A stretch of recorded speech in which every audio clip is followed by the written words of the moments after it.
Bureau Político do MLSTP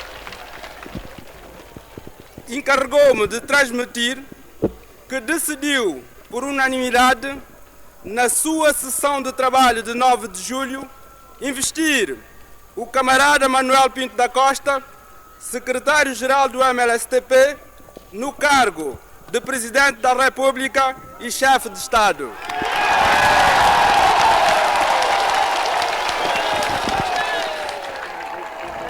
Depois de tantos anos de escravatura, esse foi um dia que nós sentimos realmente, depois desses anos todos, finalmente somos livres.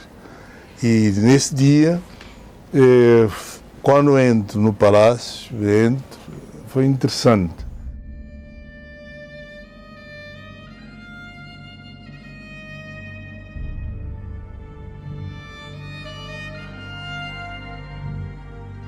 Entrei para o gabinete, assentei-me, estava sozinho e disse, bom, e agora?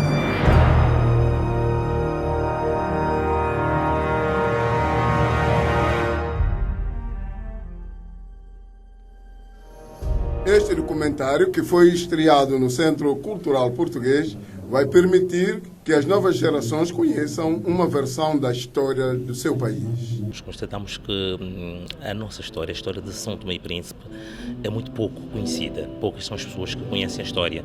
Se nós que nascemos ainda nos anos 60 conhecemos pouco, imaginem a nova geração, os que nasceram depois da independência, os que nasceram nos anos 90, sabem pouco. Daí a ideia de nós recolhermos uma série de depoimentos de pessoas, de personalidades, para ajudar a fazer a história, e essa história feita com base também em alguma documentação que existe. Ela existe, está cá em São Tomé, no arquivo histórico, na biblioteca, nos livros de muitos são tomenses que também publicaram. E, portanto, a ideia fundamental é fazer uma história para que a nova geração comece a conhecer o país que tem, porque só conhecendo o país que tem podemos perceber um futuro melhor, né? Sombras do Poder resgata o que os realizadores consideram de uma teia de contradição e conspiração que tiveram início na Primeira República, na voz das vítimas e protagonistas. O documentário é baseado em depoimentos de cinco personagens que contam a sua história, a sua verdade, e que é uma verdade que eles não querem que seja uma verdade absoluta.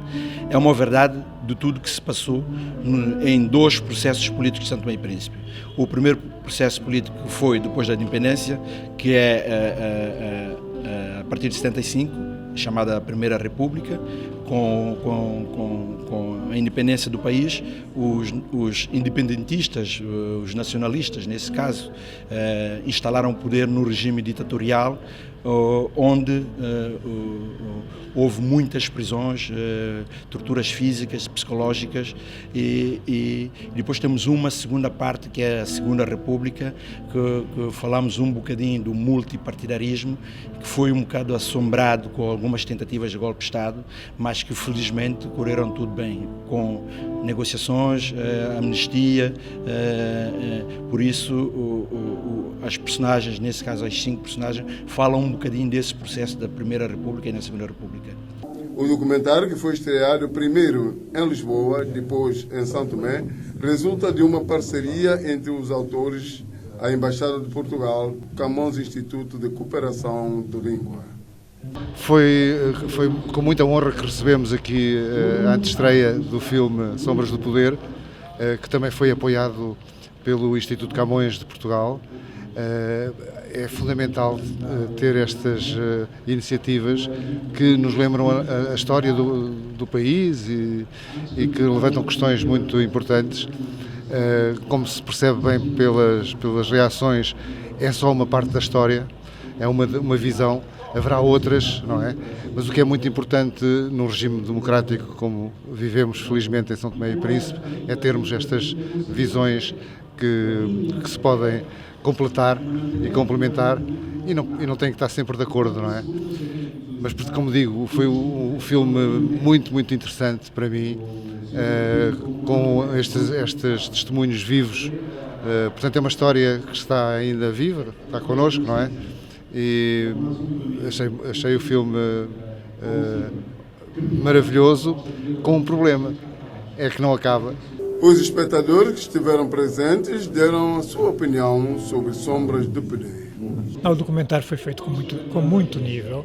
Foi um trabalho desse jovem jornalista empenhado em trazer ao de cima a história de São Tomé, que estava oculta, não é? E da interpretação dessa história que podemos perceber dos fenómenos atuais e como ultrapassá-los. Eu achei uma história muito interessante para os estudantes como eu, alertando então também como a história fala como foi o São Tomé no ano passado, e é muito interessante, achei importante porque eu não sabia disso. Não sabia que no 1975 a 1979, o primeiro-ministro Miguel Trovoada foi preso. Para nós percebermos melhor o que teria acontecido. Como eu digo, respeito todos os depoimentos, mas, ao mesmo tempo, eu estou, de certo modo, como dizer, com falta de informação para perceber todo esse contexto. Sombras do Poder, exibido em antestreia no Centro Cultural Português.